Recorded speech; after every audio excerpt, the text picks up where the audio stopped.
Hi, this is Linda with Talking in American English, and we're doing Lesson 38. The setting for Lesson 38 will be a story about a restaurant worker, and within that will be some explanation of phrasal verbs.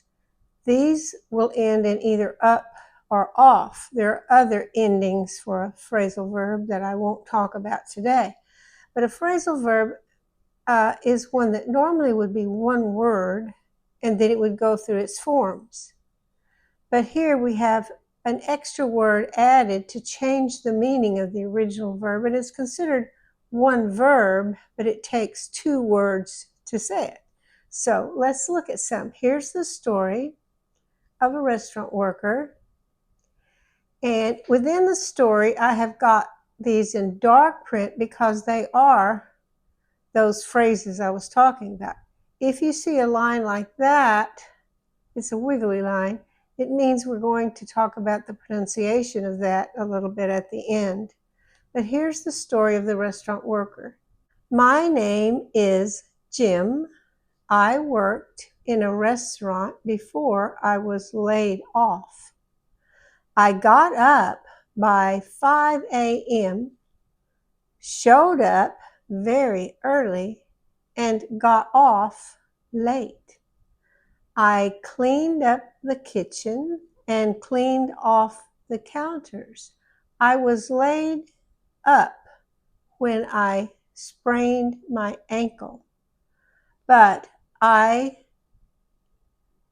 didn't take off many sick days. I was off of work just 3 days. I put up with a lot of complaints from customers, but I didn't give up. I took up a problem with the owner when the kitchen started giving off a bad smell. I tried to show off what a hard worker I was, and when I got called up to work more hours, I always did it. Once the work was called off because of the pandemic. Now the owner is laying up extra supplies while prices are low. We put up the extra supplies after hours. One day, an employee turned off the alarm and made off with some cash. He took off with it suddenly. The boss couldn't make up the loss easily. He didn't make up a lie. He told us he would have to lay off some workers. He gave me a great recommendation, though, so another good job turned up soon. I will work hard there, too. Now I'm going to explain some of these phrasal verbs that were in the story. Mike showed up at the party and showed off his talent. Show up would be to come or to appear. Show off would be to let everyone see his talent. He was showing it off. And then it showed up in an x-ray. It appeared in an x-ray. And then, is he a show-off? That's the noun form of this one, show-off. A person trying to be noticed. He wants to be noticed, so he's a show-off. But here he's showing off his talent, but he does have talent, so he's just showing us that he does. He's letting everyone see. Mike showed up, he came. It showed up in an x-ray, it appeared. So those are some different ways to use those. He called up the workers and then called off the job. Call up, just call. He called them all, so he called them up. But it also could be order to begin work. He may be telling them it's time to work. Or also, the reserve soldiers were called up for duty. Reserve soldiers are not reporting all the time, but they're ready. And when they have to come in to do something, they are called up. And then called off means he stopped it. Call off means stop something. So he called up the workers, but then he called off the job. He thought he would have them work, but then he didn't.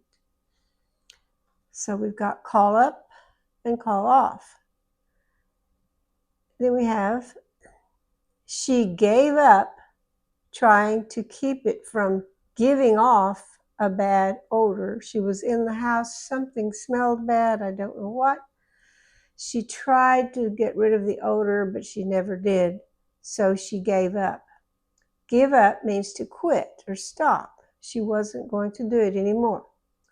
Give off means to produce nearby something that is sensed. It's not like you produce a product. It's like you produce a smell, you produce a feeling, you produce what we call an aura.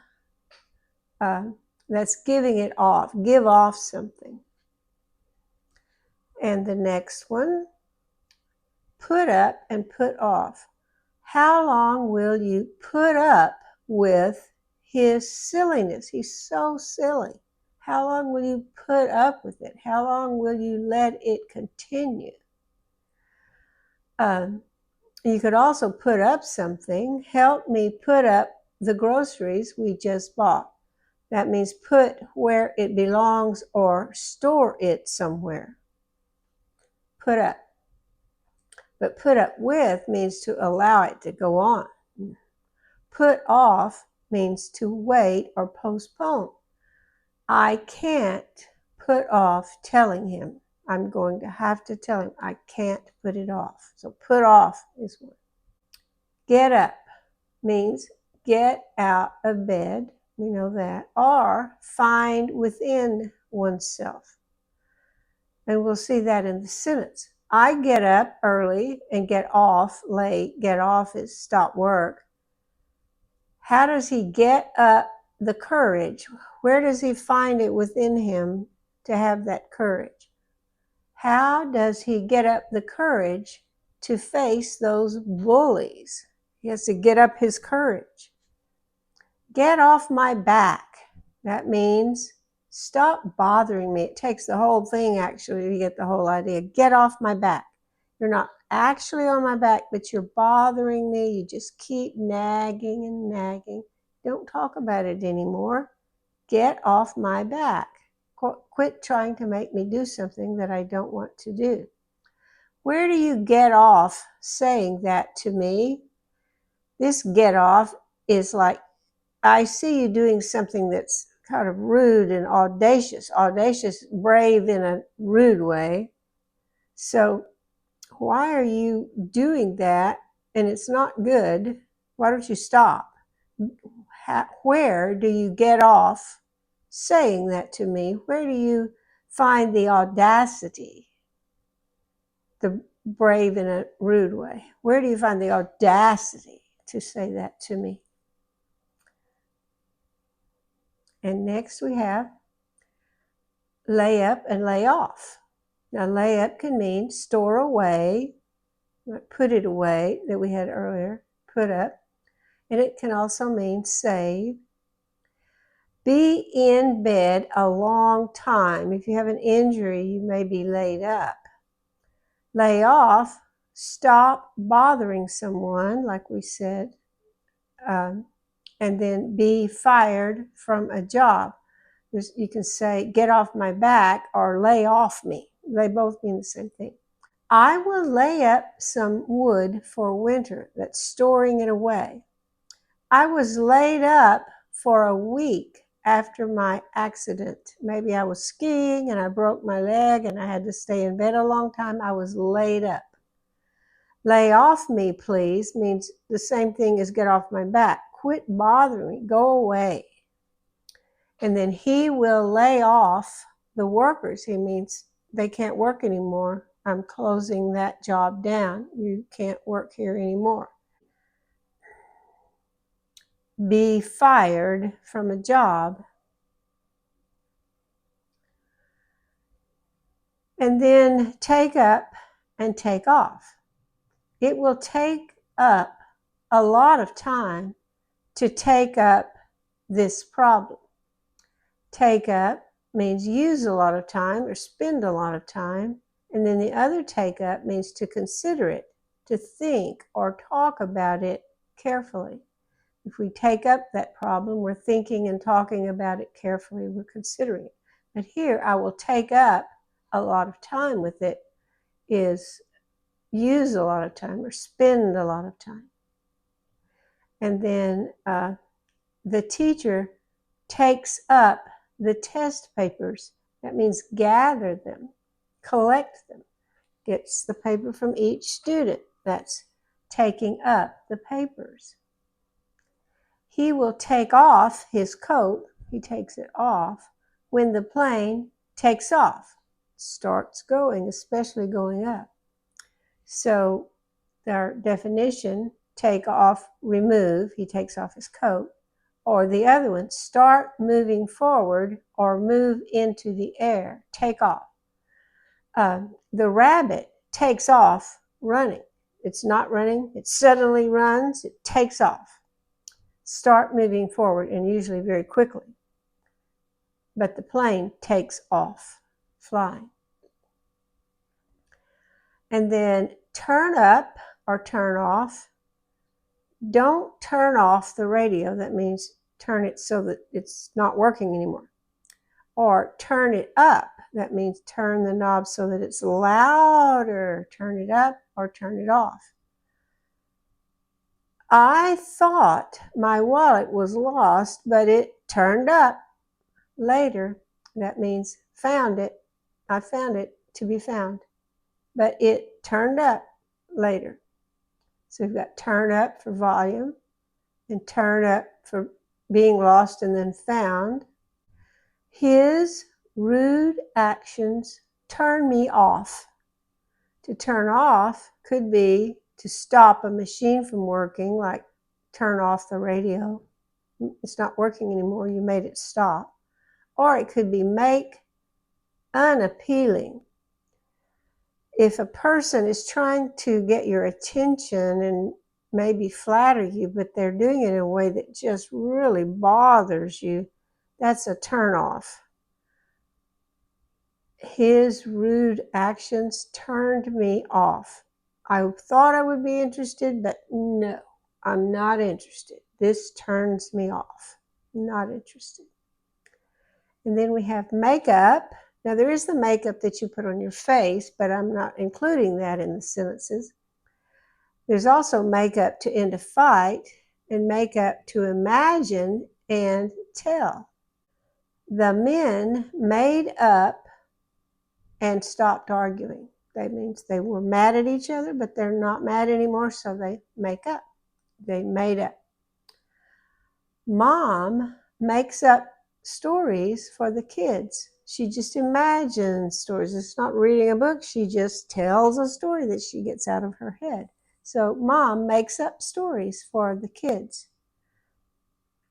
The student had to make up the homework she had missed. That's bring back what was lost or missing. The homework was due, the student didn't do it, now it's makeup. You have to catch up. Bring back what was lost or missing. He made off with all the cash. That means leave with it. He made off with it. Clean up or clean off. Clean up means make clean. Clean off means clean the top. You clean off the top, but you clean the whole thing. I need to clean up the kitchen and clean off the tables. That's what the restaurant worker would say. I need to clean up the kitchen and then go out and clean off the counter. Now, these are those same sentences again if you want to maybe take a quick shot of that and save it. And there are many, many, many more. I can't give them all, but we'll gradually pick up others through other conversations. I wanted to talk a little bit about pronunciation because my students, almost all of my students, are still doing the same thing. I say, hi, I'm Linda. My name is Linda. It's not my name is Linda. My name is not Linda. It's Linda. Is Linda. He is Jim, not he is Jim. He is Jim. I want more, not mo or moa. It's mower, mower. They stepped off. It's sort of in our trying to write it out, we would say off, off. But this is very open, off of the porch. I am very, not very or very happy. I am very happy. We will, not will or we'll see you soon. We will see you soon. Those are just a few reminders. We've talked about these before. It's just a reminder for pronunciation. And that's the end of our lesson for this, but be sure and check out my short about verb forms. And we'll see you next time. Bye-bye.